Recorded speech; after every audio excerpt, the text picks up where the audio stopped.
صحابہ فرماتے غزوہ احد کے موقع پر ہم نے نبی پاک علیہ السلام کے رخ زیبا پر خون بہتا ہوا دیکھا. کفار نے سنگ باری کی، تکلیف دی حضور کو، مقدس رخساروں پر خون بہا. ہم نے عرض کی یا رسول اللہ دعا کرے نا یہ برباد ہو جائے. نبی پاک علیہ السلام نے فرمایا مجھے لان تان کرنے والا نہیں بنا کے بھیجا گیا، مجھے رحمت بنا کے بھیجا گیا. اور نبی کریم نے دعا فرمائی یا اللہ انہیں ہدایت عطا فرما. اس موقع پر جب حضور کو ذاتی طور پر تکلیف دی گئی ہے، مقدس چہرہ نور پر خون بہ رہا ہے اور صحابہ کے کلیجے پھٹ رہے ہیں، اور احد کے میدان میں حضور کا وہ رنگین چہرہ خون سے بھرا ہوا دیکھ کر طبیعتیں مچل رہی، تڑپ کے عرض کی حضور کریں دعا یہ تباہ ہو جائے. فرمایا نہ بھائی، وہ لان پان کرنے والا نہیں، مجھے تو رحمت بنا کے بھیجا گیا. لیکن میرے عزیزو، غزوہ خندق کے موقع پر جب دشمنوں سے دفاع کرتے وقت نماز عصر مسلمانوں کی قضا ہوئی تو حضور نے ہاتھ اٹھا کے عرض کیا، کہا اے اللہ ان کے پیٹ آگ سے بھر دے جنہوں نے ہماری نماز عصر لیٹ کی، ہماری نماز لیٹ کر دی، صلاۃ وسطیٰ لیٹ کر دی. ہمیں تیرے حضور جھکنا تھا، ہمیں وہ نماز پڑھنی تھی جو بڑی قیمتی ہے، نماز عصر. انہوں نے ہماری نماز لیٹ کر دی، ان کے پیٹ آگ سے بھر دے. حضور کا سارا چہرہ لہو سے بھرا ہے، پر ذات کے لیے دعا نہیں کی کہ یہ تباہ ہو جائیں، پر ایک نماز لیٹ ہو گئی. صحابہ کی عصر قضا ہوئی تو کریم نے ہاتھ اٹھا کے کہا یا اللہ بھر ان کے پیٹ آگ سے. او سنگیو، آؤ یارو اپنا اخلاق تو دیکھیں. میری بھی فجر قضا ہے، میرے پتر کی بھی قضا ہے، میری جوان بیٹی بھی جم کے سو رہی، کبھی ماتھے پر شکن تک نہیں آئی. لیکن میری روٹی لیٹ ہو جاتی ہے تو میں سارا گھر سر پہ اٹھا لیتا ہوں، زمین آسمان ایک کر دیتا ہوں. میرے بچے، آپ کے بچے ہماری نگاہوں کے سامنے وہ پوری طرح بری سوسائٹی کا شکار ہو جائے اور وہ جانے کس کس گناہ میں لگ جائے، معاذ اللہ شکن تک نہیں آتی. لیکن میرے کپڑے وقت پر استری نہیں ہوئے، مجھے ٹائم پر فلاں چیز نہیں دی گئی، آسمان سر پہ اٹھا لیا جاتا ہے. حضور نے تو ہمیں یہ اخلاق سکھایا ہے کہ لہو سے تیرا وجود بھی ذات کے لیے بھر دیا جائے تو زبان سے لان تان نہ کرنا، یہ تیرے نبی کا طریقہ ہے. ام ربیعہ ایک خاتون تھی، بڑی نیک عورت تھی، بغداد میں رہتی تھی. اللہ تبارک و تعالیٰ نے بڑی دولت عطا فرمائی.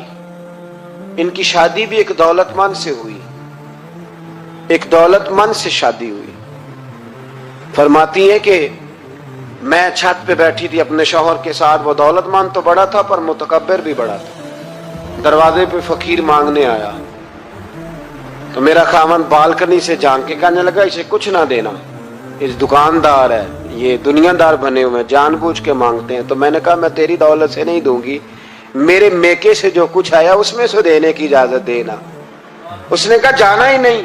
تو عورت کہتی ہے اس مانگنے والے کا، اس جو دروازے پہ شخص کھڑا تھا، اس کے مانگنے والے کا جو انداز تھا وہ بتاتا تھا کہ کئی دنوں کا بھوکا ہے. اس جوان کے چہرے پر عجیب بھوک تھی.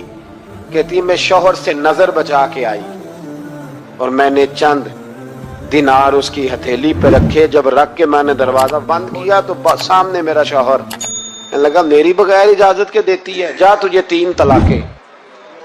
کہتی میں عزت مند باپ کی بیٹی طلاق لے کے گھر آ گئی. جرم میرا یہ ہے کہ میں نے اللہ کے رستے میں خیرات کی ہے. کہتی ہیں میرا والد پریشان کہ غلطی جس کی مرضی ہو، قصور تو بیٹیوں کا ہی ہوتا ہے نا. لڑکے پاک کے پاک رہ جاتے ہیں، منگنی بھی ٹوٹ جائے تو بچی کی جو حالت ہوتی ہے وہ کوئی بتا سکتا ہے. کہتی ہے میں شدید پریشان، میرے والد اور والدہ بھی پریشان، رشتہ کہاں سے آئے گا؟ 1-2 سال ہم شدید کرب میں رہے، رشتہ آیا تو بڑے امیر آدمی کا، میں طلاق یافتہ تھی پر بندے کوارے کا رشتہ آیا۔ کہتے ہیں جب وہ رشتہ ہو گیا، میں پہلے دن اپنے خاوند کے پاس گئی تو مجھے کہنے لگا مجھے جانتی ہو میں کون ہوں؟ میں نے کہا نہیں۔ کہنے لگا میں وہی ہوں جو تیرے دروازے پہ خیرات لینے آیا تھا، تجھے میری وجہ سے طلاق ہوئی تو میں اسی رات جا کے مصلے پہ رویا کہ مولا میری وجہ سے بیچاری کا گھر اجڑ گیا۔ پھر میں نے 18 گھنٹے محنت کی تو میں نے تجھے عزت دینے کے لیے، کہنے لگا اب تجھے بیوی بنا کے نہیں مہرانی بنا کے رکھوں گا، میں تیری نوکری کروں گا، تو میری محسنہ ہے۔ کہتی ہیں 1 سال گزرا، مجھے اللہ نے بیٹا بھی دیا، میں چھت پہ اپنے شوہر کے ساتھ بیٹھی تھی، دروازے پہ مانگنے والا آیا تو میرا شوہر سارے کام خود کرتا تھا، آج جب مانگنے والا آیا تو کہنے لگا جب کوئی مانگنے آئے تو نے دینے جانا ہے۔ کہتی ہے میں دروازے پہ مانگنے والے کو دینے گئی تو میری چیخ نکل گئی، میں دھڑام سے گری، میرا شوہر دوڑا آیا، کیا ہوا؟ کہنے لگی پتہ ہے مانگنے کون آیا؟ یہ وہی ہے جو میرا پرانا شوہر تھا۔ بے پرواہی ویک سجن دی جتھے کسے دی پیش نہ جاوے، اونے تاجاں والے در در رولے، تاجاں والے تخت و تاج والے، تاجاں والے در در رولے تے منگتے ہیں تخت بٹھاوے، اوے سجنا کسے نو کارا مل دائی، کوئی کعبے خالی آوے۔ کہتی ہیں ام ربیہ کہ وہ شخص میرے دروازے پہ، میں رونے لگی۔ دولت کا تکبر کرتے ہیں لوگ، غریب دروازے پہ کھڑا ہے تو کہتے ہیں تم کماتے نہیں، مجھ سے بھیک مانگنے آ جاتے ہو۔ دولت کا تکبر، خبردار اس تکبر میں مبتلا نہ ہونا۔ لوگ تو آپ یقین کریں فتوے لیتے پھرتے ہیں، کہتے ہیں ایسے ہی جناب زکوٰۃ تو اس کی بنتی ہے جو ٹیکس نہ دے، زکوٰۃ تو اس کی بنتی ہے جس کے پاس ملازم نہ ہو۔ تو ایسے مولویوں نے سنو، حضرت موسیٰ کے چچا کا بیٹا تھا قارون، حضرت موسیٰ کی دعا سے دولت ملی، اتنا دولت مند ہو گیا کہ خزانوں کی چابیاں 4 اونٹ اٹھایا کرتے۔ حضرت موسیٰ نے کہا کہ 1000واں حصہ زکوٰۃ فرض ہوئی ہے۔ کتنا حصہ؟ 40واں نہیں، 1000واں حصہ تو زکوٰۃ دے۔ کہنے لگا دیتا ہوں۔ گھر جا کے حساب کیا تو پریشان ہو گئے، اتنے پیسے دینے پڑیں گے۔ پریشان جب آتے ہیں تب نہیں پریشان ہوتے، اتنے آ گئے میرے پاس دینے پڑے تو کہنے لگا ہو اتنے پیسے۔ حضرت موسیٰ نے کہا دے، تو کہنے لگا جناب موسیٰ ویسے مہنگا نہیں بڑا آپ نے رکھا خرچہ؟ آپ فرمانے لگے میرا حکم نہیں، حکم میرے 40واں نہیں تھا، کون سا حصہ تھا؟ بولیے مسلمانوں کا کتنا ہے؟ سارے صحیح دیتے ہیں زکوٰۃ؟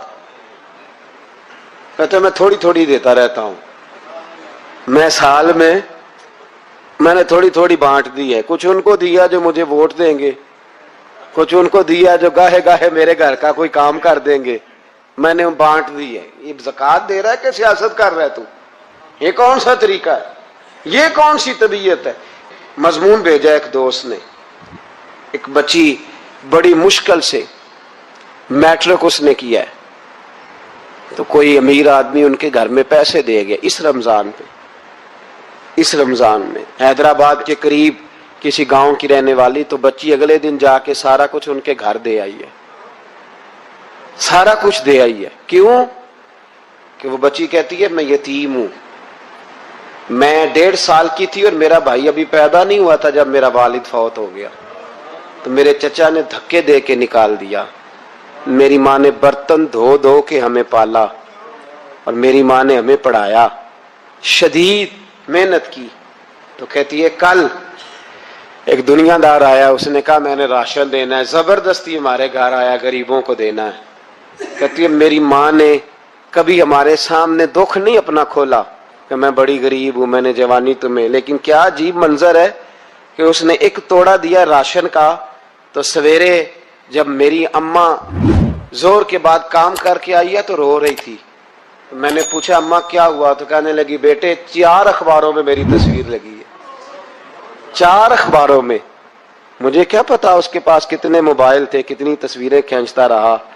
تو وہاں رکھ کے کہنے لگی چچا ہم نے بڑی راتیں بغیر پنکھے کے گزاری ہیں، کئی دن بغیر روٹی کھائے گزارے، پر ہم نے اپنا پردہ نہیں کھولا۔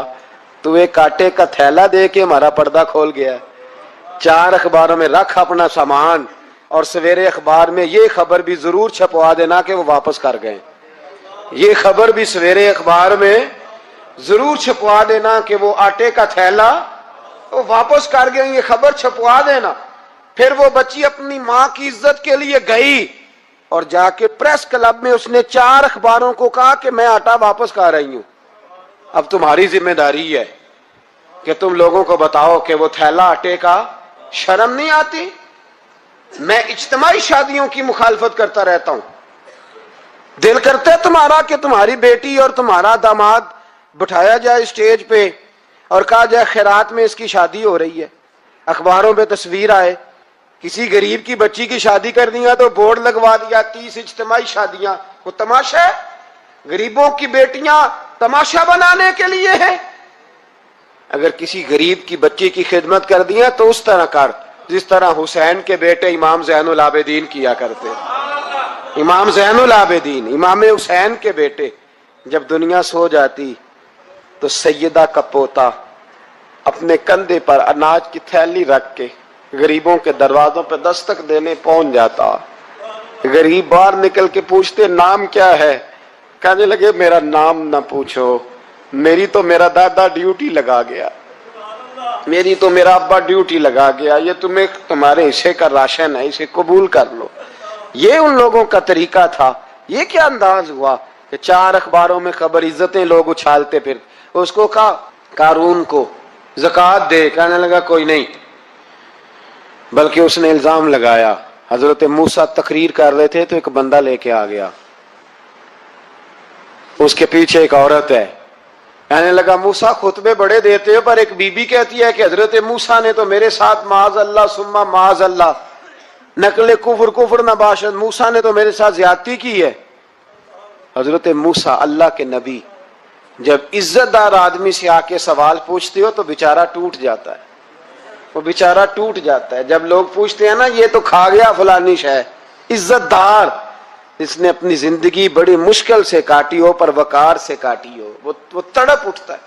حضرت موسیٰ بڑے جلالی تھے، پر جب قارون نے عورت کا الزام لگایا تو رو پڑے، سجدے میں سر رکھ کے کہنے لگے مولا مجھ سے اتنا سخت امتحان نہ لے، میں نے تو سارا کچھ تیرے نام کیا ہوا ہے۔ پھر ممبر پہ بیٹھے، بی بی سے کہنے لگے سچ بتا ماجرا کیا ہے۔ جب جلال سے پوچھا تو عورت تڑپ اٹھی، کہنے لگی اس نے پیسے دیے تھے آپ پہ الزام لگانے۔ حضرت موسیٰ نے دعا کی، کہا یا اللہ تو دیکھ رہا ہے اس نے تیرے نبی کے ساتھ کیا کیا ہے۔ جب وہ غرق ہونے لگا نا زمین میں، زمین پھٹی اندر جانے لگا تو کہنے لگا لگتا ہے میری دولت تم سنبھالو گے۔ تو حضرت موسیٰ نے کہا اس کے خزانے بھی ساتھ ہی رکھو، سارے خزانے سر پہ رکھے اور خزانوں سمیت زمین میں غرق ہو گیا۔ علم پڑے دا مان نہ کریے، مت آکھی میں پڑھیا، او جبار کہار کہاوے، متے روڑ دیوی دودھ کڑ۔ تو دولتوں سمیت لوگ غرق ہو گئے۔ کدھر گیا ان کا مال، کدھر گیا؟ اورنگزیب عالمگیر جانے لگے تو بیٹے سے کہنے لگے میرے ہاتھ نہ کفن سے باہر نکالنا، جنازہ اٹھے تو میرے ہاتھ لٹکنے چاہیے۔ لوگوں نے کہا کیوں؟ کہنے لگے میں لوگوں کو بتانا چاہتا ہوں تھا میں بادشاہ پر خالی ہاتھ جا رہا ہوں۔ کفن کو جیب ہوتی ہے تو کس کے لیے پیسے جمع کر رہے ہو؟ قبروں میں بینک ہوتے ہیں، کس کے لیے گن کے سوتے ہو رات کو؟ کس کے لیے؟ کل من علیہا، ہر چیز فنا ہوگی۔ نماز پڑھتا ہوں تو میرے رزق میں برکت بھی ہونی چاہیے، بھائی نہ برکت ہوگی تو نہیں پڑھو گے؟ سوال ہے۔ میں اب نیک کام کرتا ہوں تو لوگ میری عزت بھی کریں، تو اگر لوگ عزت نہیں کریں گے تو نیک کام چھوڑ جائیں گے؟ یہ شرطیں ہم نے لگائی ہیں، اس لیے ہم کئی دفعہ محبت نہیں کر رہے ہوتے، تجارت کر رہے ہوتے ہیں۔ تجارت، اور تجارت ٹھیک ہے، پھر اگر آپ کسی کے ساتھ تجارت کر رہے ہیں تو سامنے والا بھی تجارت ہی کر رہا ہے، پھر سودا بیچ لو، سودا خرید لو، سودا خرید لو، سودا بیچ لو، یہی کچھ ہوگا۔ حضرت ابوبکر صدیق رضی اللہ تعالیٰ عنہ نے غیر مشروط محبت کی، غیر مشروط، یعنی جو حضور نے کہہ دیا انہوں نے کہا حضور بالکل ہی ٹھیک ہے، جو سرکار دو عالم صلی اللہ تعالی علیہ وسلم نے فرما دیا اس کی حضور آپ جو کہیں گے ہو جائے گا.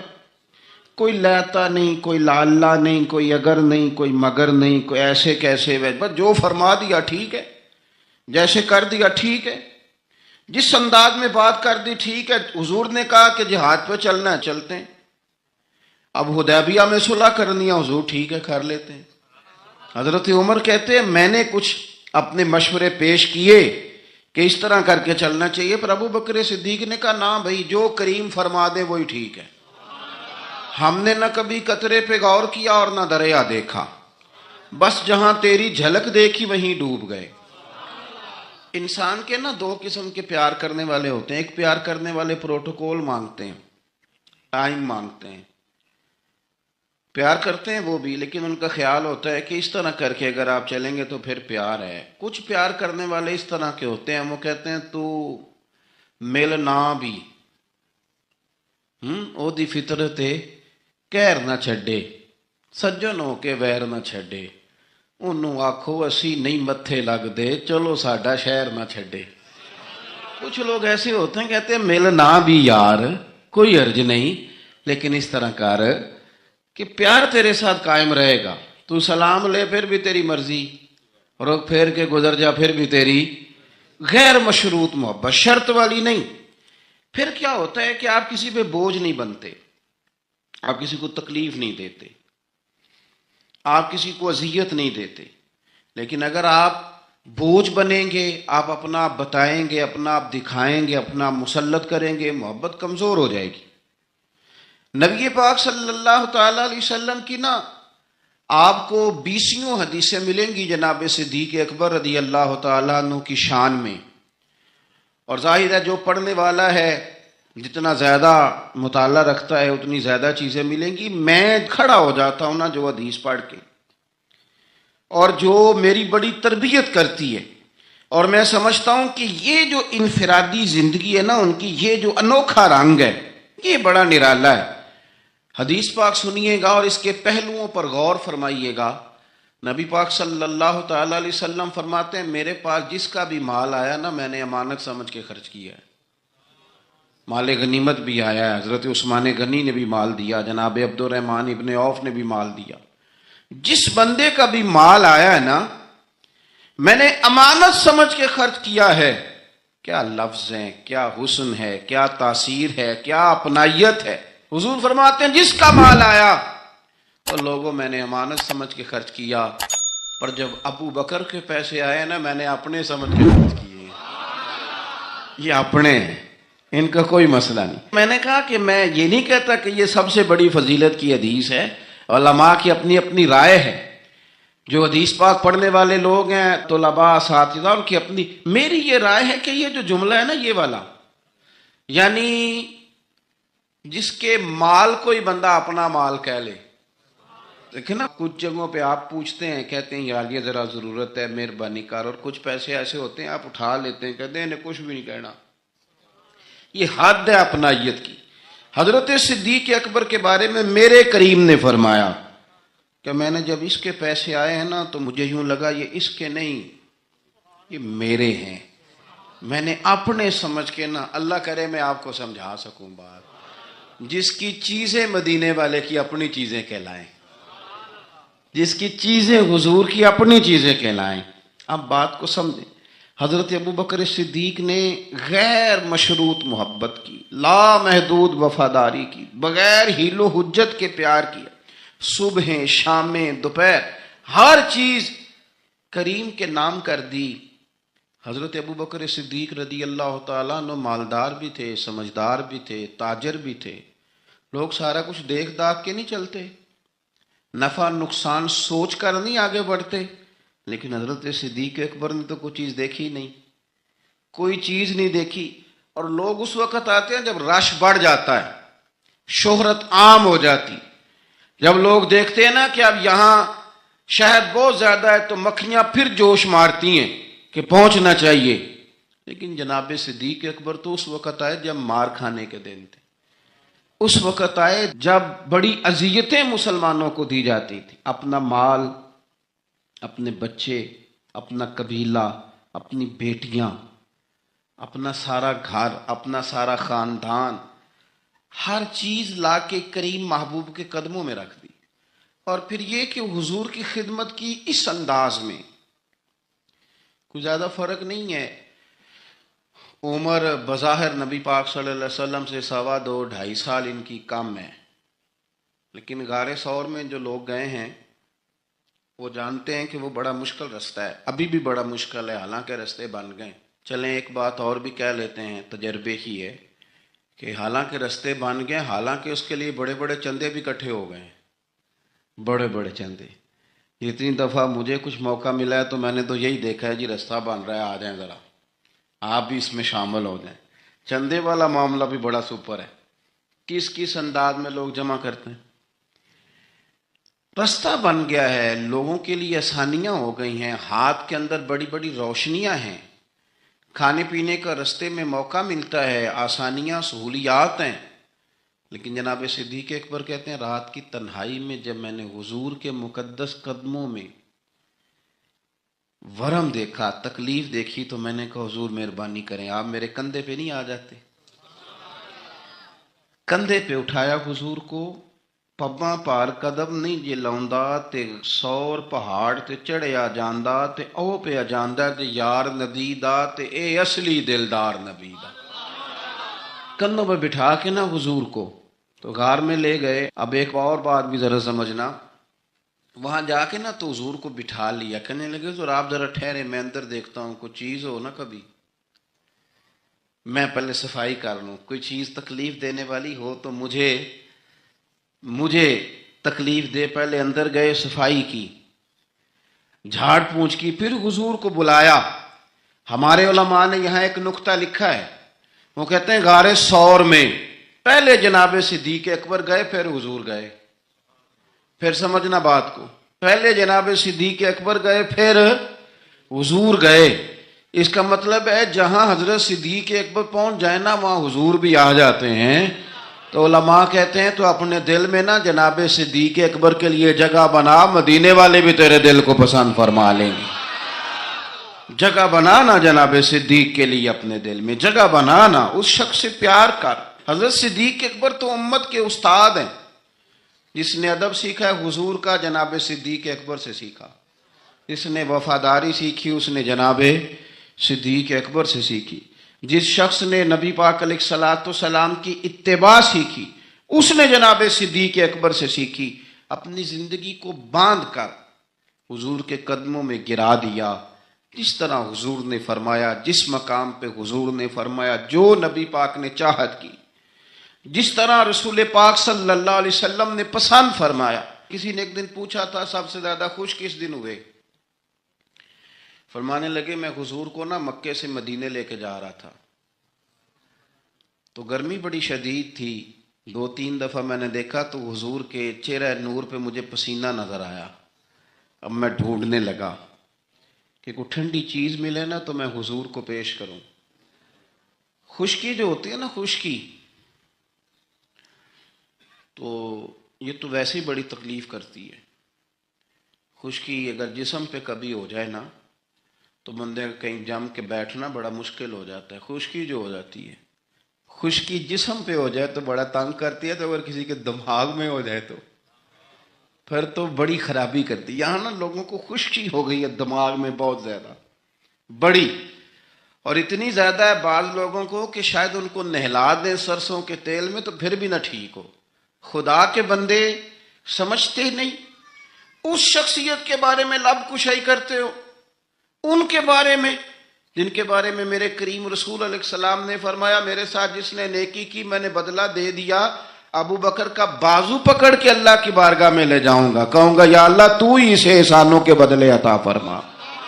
کیا بات کرتے ہیں. اس شخص کے اتنی خشکی ہو گئی ہے دماغوں میں، سوچنا سمجھنا ہی لوگوں نے چھوڑ دیا ہے. حضرت سیدنا ابو بکر صدیق کہتے ہیں میں دیکھ رہا تھا گرمی بڑی شدید ہے. لوگ کہتے ہیں جی آپ حدیث پاک بیان کریں، آپ ان کا کوئی کلام سنائیں، تو میں کہا کرتا ہوں ذات سے پیار نہ ہو تو بات سے بھی نہیں ہوتا. پہلے ذات سے پیار کر لو پھر ان کی بات سے بھی پیار. یہ دیکھو نا جناب صدیق اکبر رضی اللہ تعالیٰ عنہ تبلیغ نہیں کر رہے، اس وقت وہ دعوت دین نہیں دے رہے، بتا کیا رہے ہیں؟ کہ میں بار بار چہرہ دیکھتا تو حضور سید عالم صلی اللہ تعالی علیہ وسلم کو نا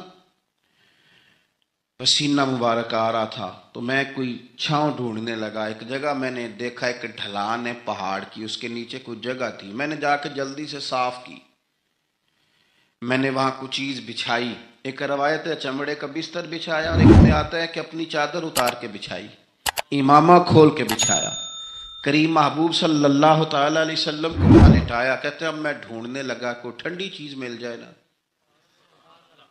آپ میری بات کو سمجھے، جس طرح کوئی لاڑ نہیں لڑاتا کسی کے، جس طرح اماں بڑا پیار کرتی ہے تو وہ خیال نہیں کرتی اس کی دھوپ کا، چھاؤں کا، کپڑے کا، آنے کا، بیٹھنے کا۔